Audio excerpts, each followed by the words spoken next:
question.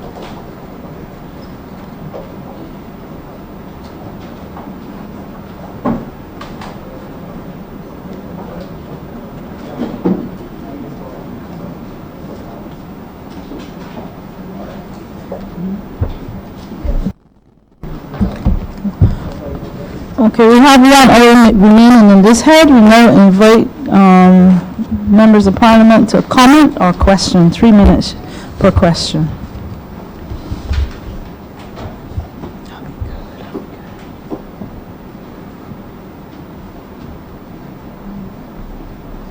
That'd be nice. Good. If there are different questions, can we sum up? Nobody wants that. John? Honourable Member for St. Philip West. Thank you, Chair. Good morning. Minister, first of all, let me congratulate you and your team for what I consider to be an outstanding job so far in terms of what we've done in the past year, and I'm very impressed with a number of the things that you are going to be pursuing. Could you tell us a little bit more about your community outreach programs? Because I know that you would have started a number of initiatives, and in this financial year, do you intend to continue, and what are some of the new things that you'll be adding?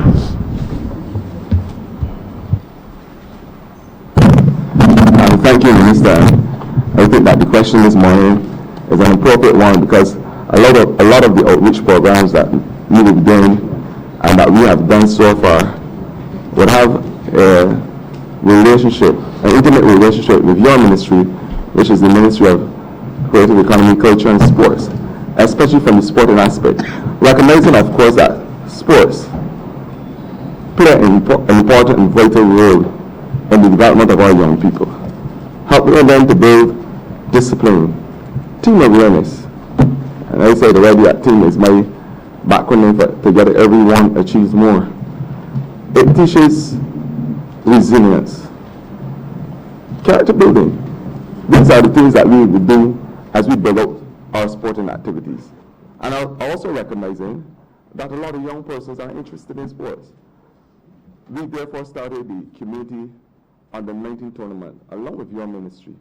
And I said earlier in my discussion that it has been a tremendous success because we had a big training component to that particular project. And the training component saw over 200 young persons being trained in the life skills discipline, because that is a big component for our program. Because every single program that we have in the ministry, we said, and we made a conscious decision, that they must have a life skill component to it. And there's the HIV component, the sensitization component for chronic non-communicable diseases and HIV. So that was one big aspect of the community outreach that we tried. There's also plans afoot to have a national road tennis competition along with your ministry, of course.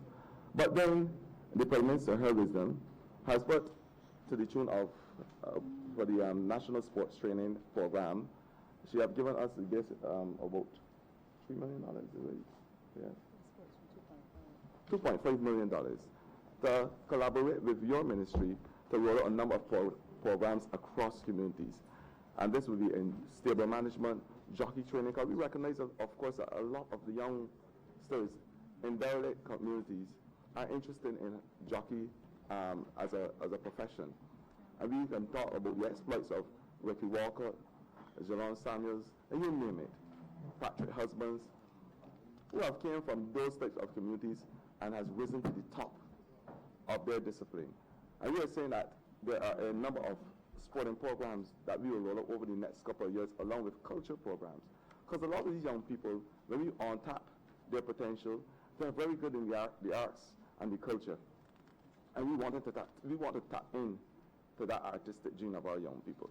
So along with that, there is in my community department, there is the Community Impact Program, a program that seeks to go into communities, find out what is the problem, and solve that problem using the entities in our ministry. So that is a big program, and to speak to that, I will call the Chief Community Officer, because she is able to aptly explain to you the intricacies of that program. So I will let her come forward and talk about the Community Impact Program and what we are doing in that aspect of the ministry.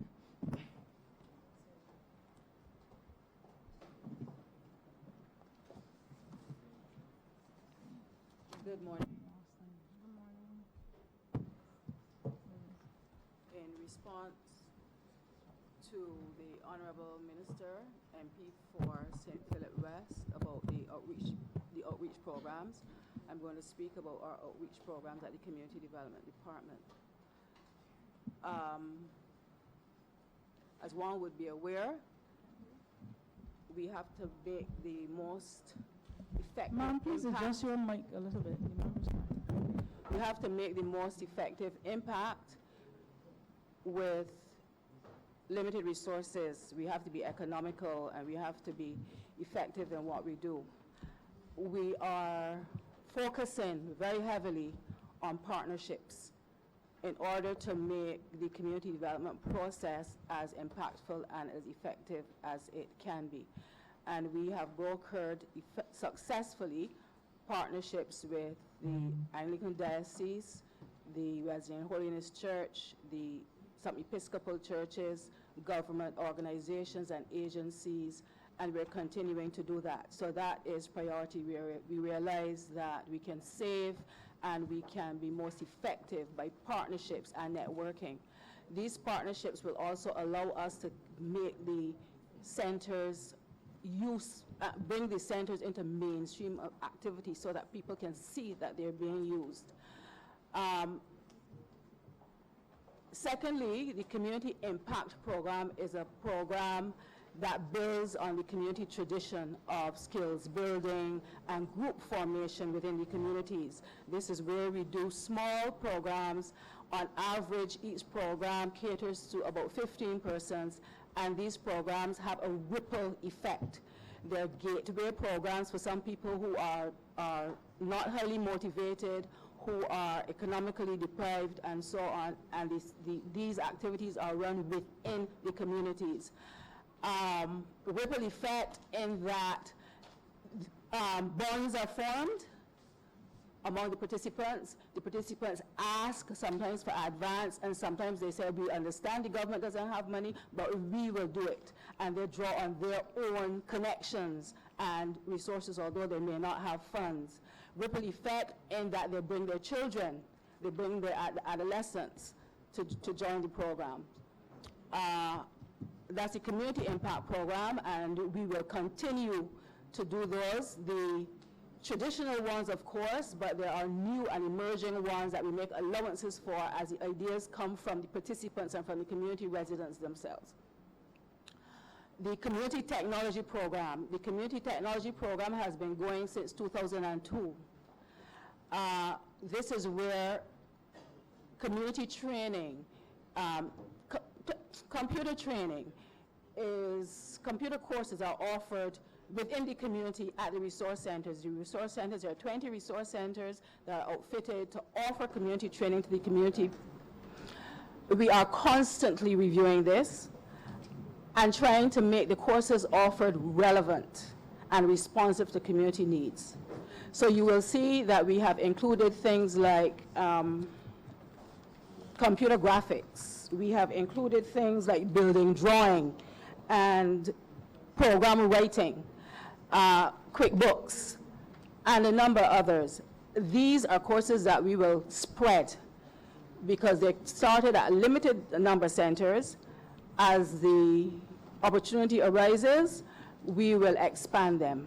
We have a number of community centers that are not outfitted for the Community Technology Program. We are also introducing community technology training to those at a limited extent. Of course, we have made provisions in the estimate to include a couple computers, a small number of computers at these small centers so that no community with a community center is left out of the activity. you may be asking about those communities where there are no community centers. The Community Development Department has always sought to ensure that no constituency community is left out because there is no community center there. Back in 2010, we fostered very good relationship with the Ministry of Education, and we were able to offer computer training at schools that were EduTech ready.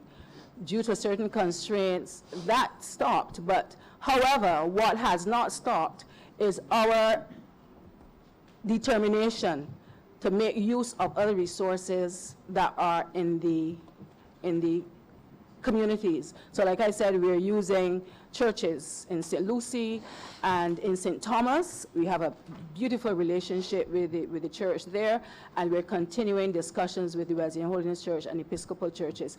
And of course, the Ministry of Education is one of our key partners for using their schools. So the outreach will extend even where there are no community centers. We have partnerships, like I said, with government agencies as well. So basically, that is it. We're treading very carefully because we have to be economical, we have to be efficient, and we have to be effective. Our resources are not only limited in terms of money, but in terms of manpower. And therefore, as I said, our outreach is going to focus on partnerships, sustaining the programs that we have, extending them, making them more purpose-driven, more targeted, and more effective. Thank you. Minister, oh, sorry. Minister, if I may add, you would have heard me earlier make a plea to Barbadians to come and take stake and stock of their communities. Out of these community impact programs, what has happened and what is happening across Barbados is that there is a movement to form groups, community groups.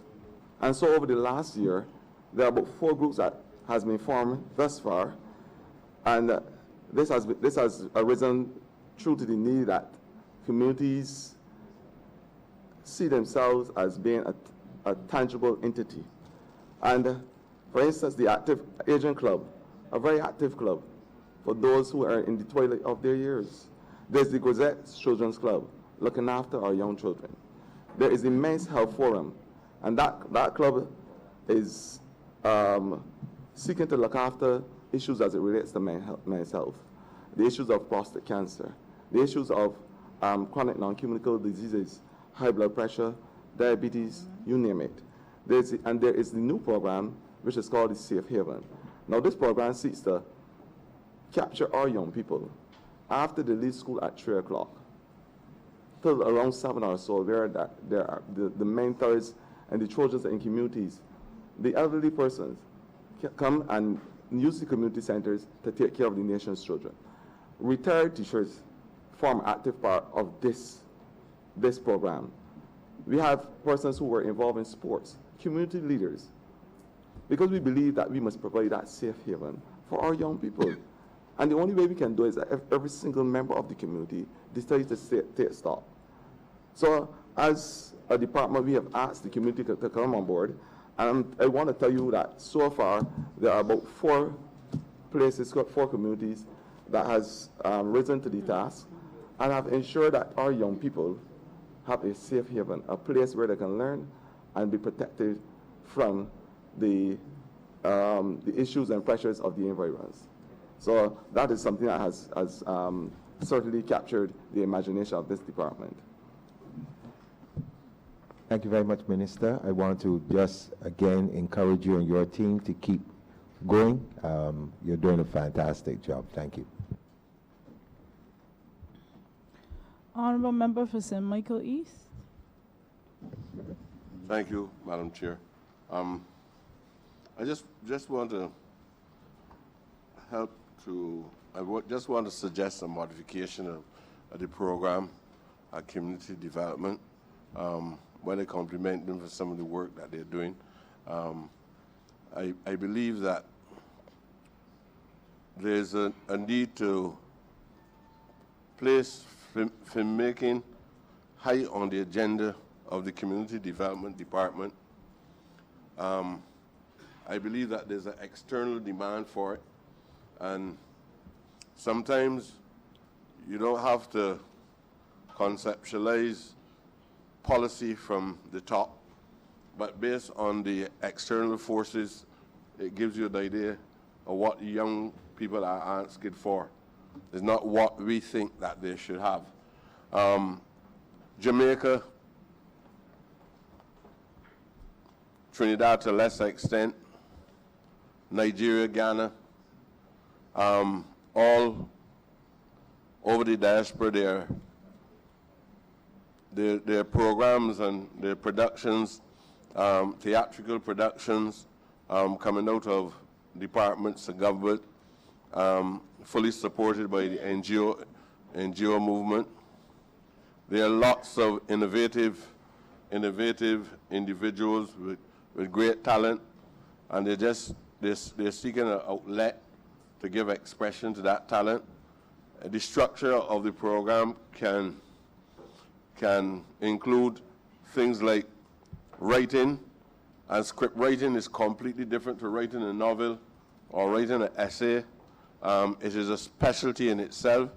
The community development can encourage young people to get involved with script writing. There's also a possibility of training people in sound and lighting programs in the community development, and giving that freedom or liberation to actors, people with that kind of creative potential, to be able to arrive at a certain level. Now, my view is that Barbados can do it. It is not a case where you're relying on natural resources. The natural resources is the creativity of the human beings in 166 square miles. We can do it. It can become not only an expression of the skills, but it can become a commercial entity, so to speak. The units that you form can become commercial entities. You register them, you show them how to go through the process, you show them what the benefits are. I think that working in collaboration with the Ministry of Culture, the two departments working together in the area of filmmaking, can be a major asset to the actual development of Barbados itself. And it can bring in good income so that people can raise their families and also enjoy the benefits of the opportunity that can be offered by the department itself. So I just want to put that on the agenda, not put in a question, but I felt that I had to make the comments. Minister, I want to thank you, and I appreciate the comment. I mean, we live in a technological age. The passion, the imagination, the creativity of our young people must be able to buttress this economy.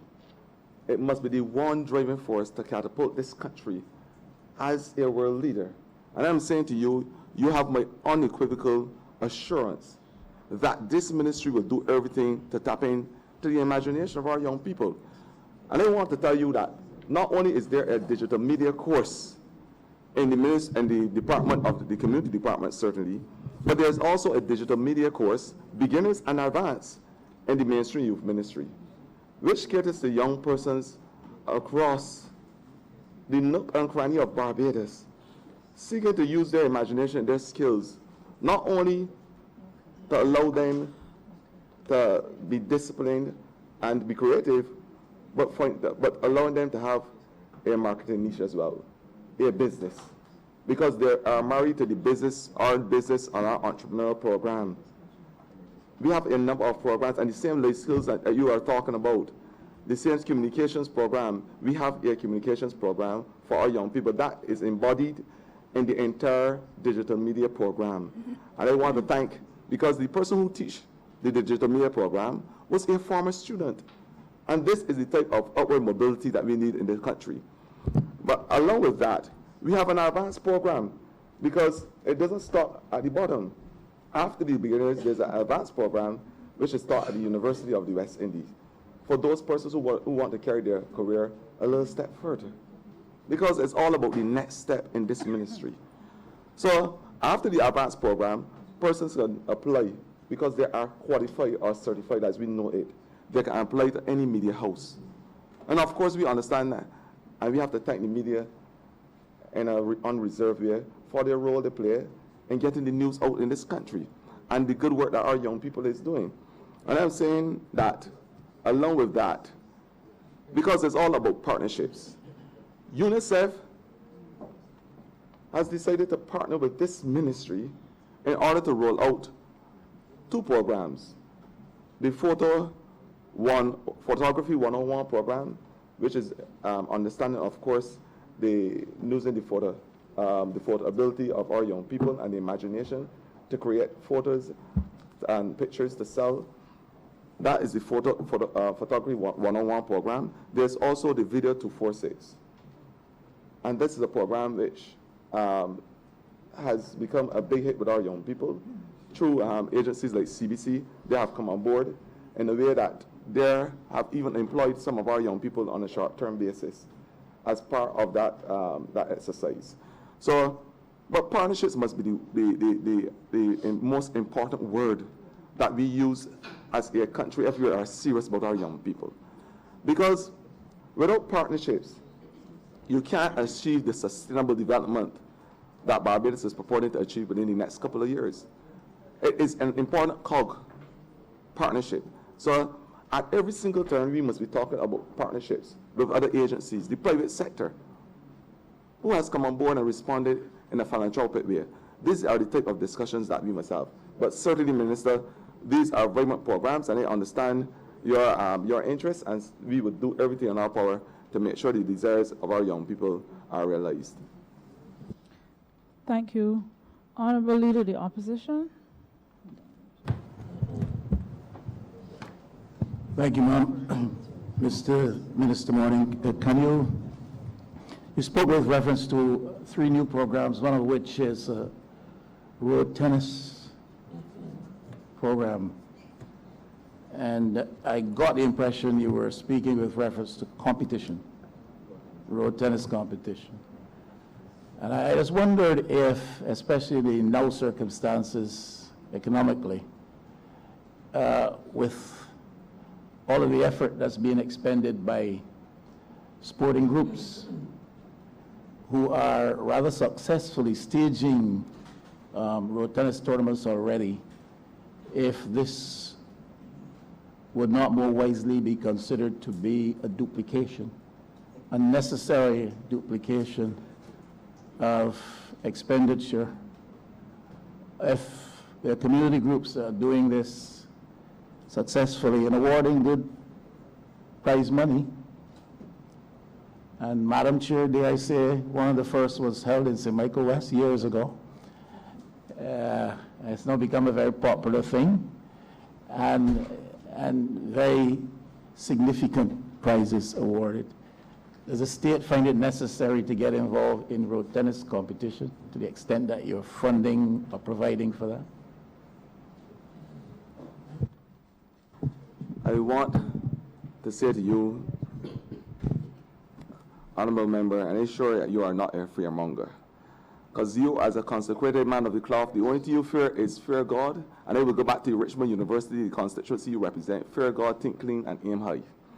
I am saying to you, and I'm giving you the calm assurance, that this competition certainly is not a duplication of what happens across the life and breadth of Barbados in terms of the private entities. This competition that they intend to roll out across Barbados is one that will have a very, very big training component. I'm sure you are a medical practitioner. 1 out of every 3 young persons in this country suffer from what? Obesity. Because of diet and life-skill behavior. What I'm saying is that this will become part of the program we intend to roll out across Barbados, where the training and life skills and the education aspect of it will become a very big and important aspect of the conversation.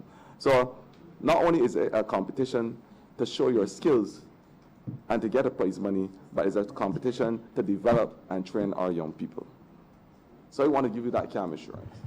I thank you for that clarification. And that's why I started by trying to get a clear picture as to whether or not you were simply talking about competition. Now you're talking about training and life skills, then that enhances the quality of the program and I'll take this from you, the quality of the program that you're planning roll out. I still think, though, you should reconsider whether or not government should lead in this or simply provide some funding to private and community groups to carry the process forward.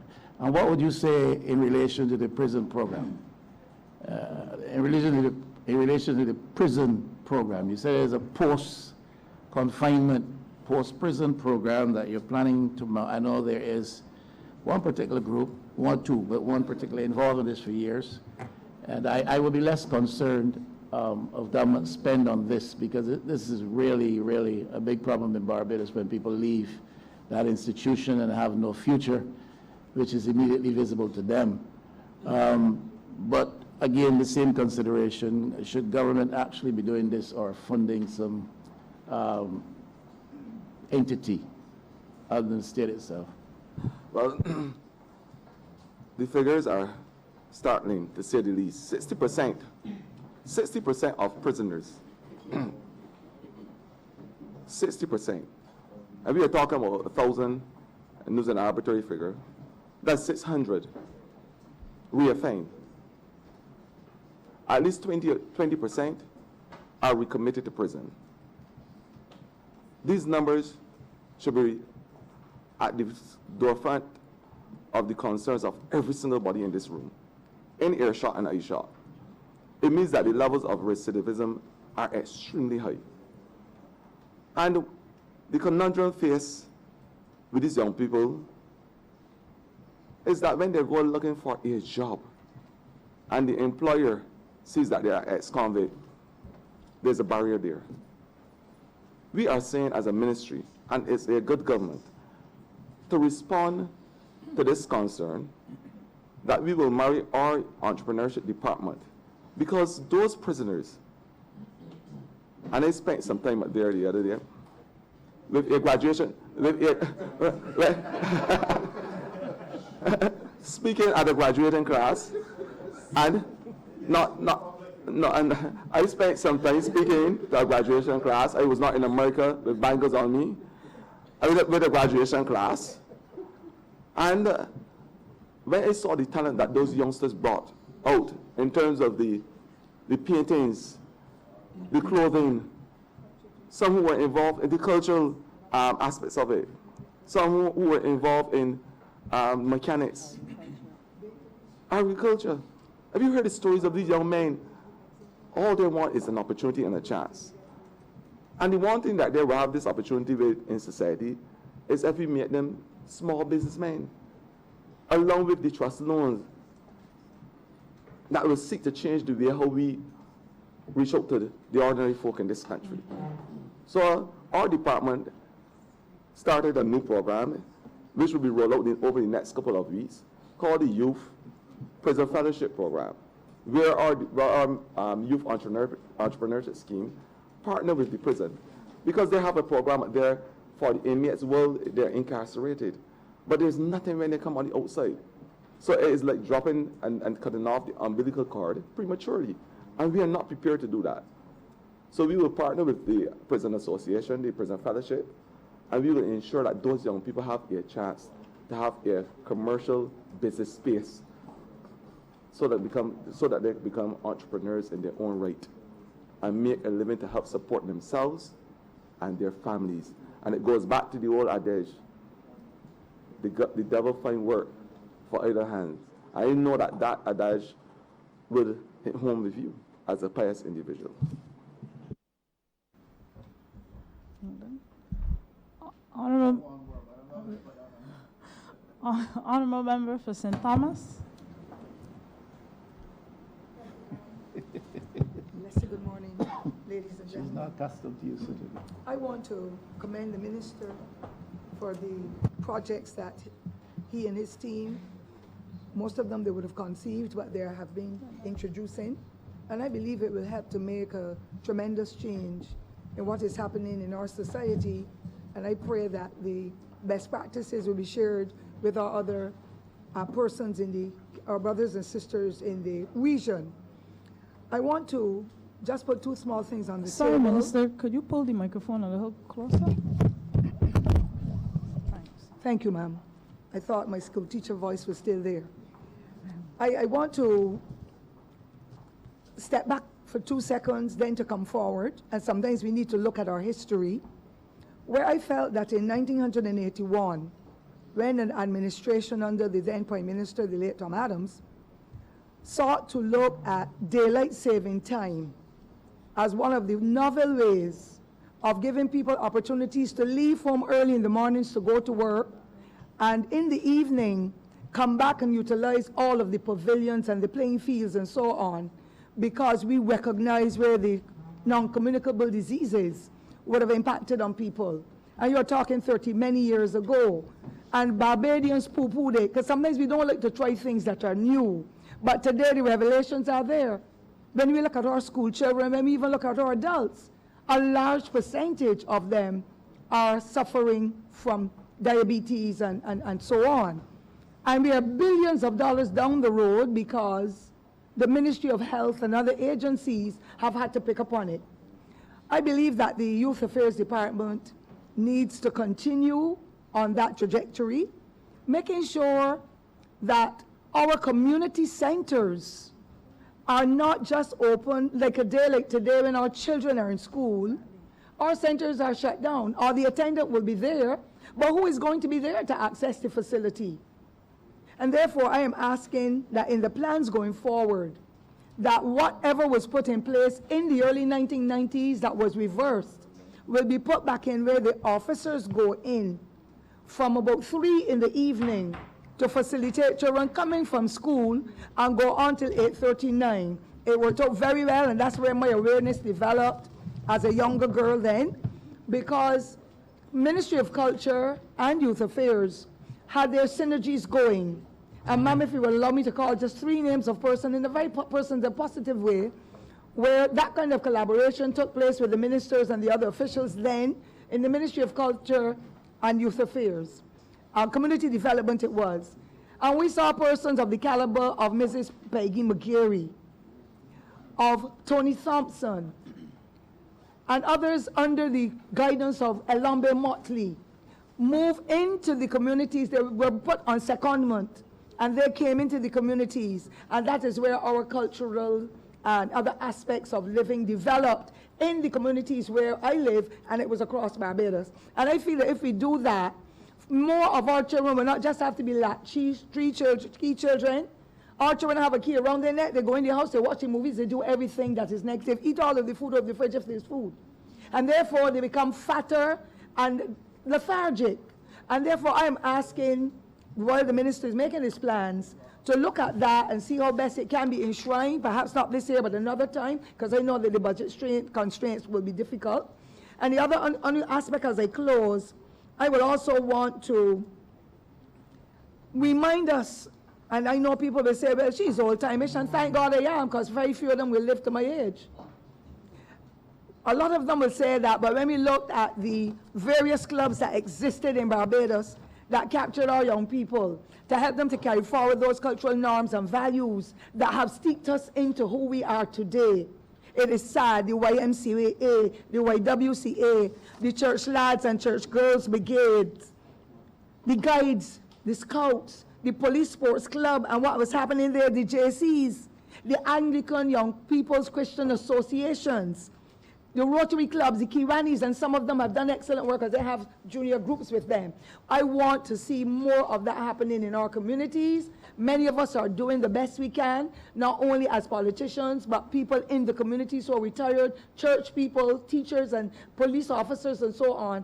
I want for the Ministry of Youth Affairs, in working in collaboration with many other agencies, including where I am, to be able to reach into those communities and to make a difference with the formation of the clubs that the Honorable Minister spoke of earlier. And so I commend the staff at the Youth Affairs Department.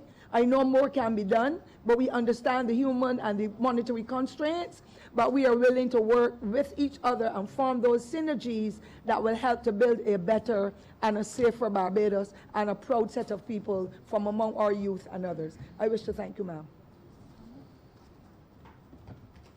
I want to thank the minister. She's always extend an arm to this ministry because she has a reservoir of knowledge, and we certainly appreciate her comments and her suggestions. Thank you. Honorable Member for Christchurch, East. Thank you, Madam Chair. Honorable Minister, the Honorable Member for St. Thomas took a bit of the wind out of my sails, but that's all right. There's still a lot of sail and a lot of wind. Minister, just a couple of things. I also have a concern about accessibility to the community centers and pavilions. I know this might cross two ministries, but where you can actually lend a hand on it, I'd appreciate some input. Now, it makes no sense, as the member for St. Thomas said, to have attendance at pavilions during school time, during the normal working hours. You don't get sufficient bang for the buck. We want to encourage people to come home after school, after work, and participate socially or to engage in constructive activity. The danger lies not in the hours between 8 o'clock and, let's say, 4:30. The danger is in having unoccupied minds, hands, and bodies in the early afternoon and into the night. That is part one. The other thing, it is very difficult, Minister, where we have a lot of unnecessary expense attached to utilization of government properties and premises. And perhaps your ministry can look at renegotiating some of the insurance contracts. There's no good reason why, if Group A wants to use a pavilion today or community center for something, they have to pay insurance on it for their event. And then the next person using it the next day has to pay insurance on it for their event. And the government is paying insurance on it generally. It seems to me a lot of overlapping costs. Surely better can be done, because it may not seem like a lot for to have insurance coverage by paying $152. But if you are a struggling organization trying to get off the ground, that $152 might limit the amount of opportunities you provide to your members, because you can't afford to spend $152 more than once a week or more than once a month. So I think across the spectrum, we need to look at the insurance coverage and the terms.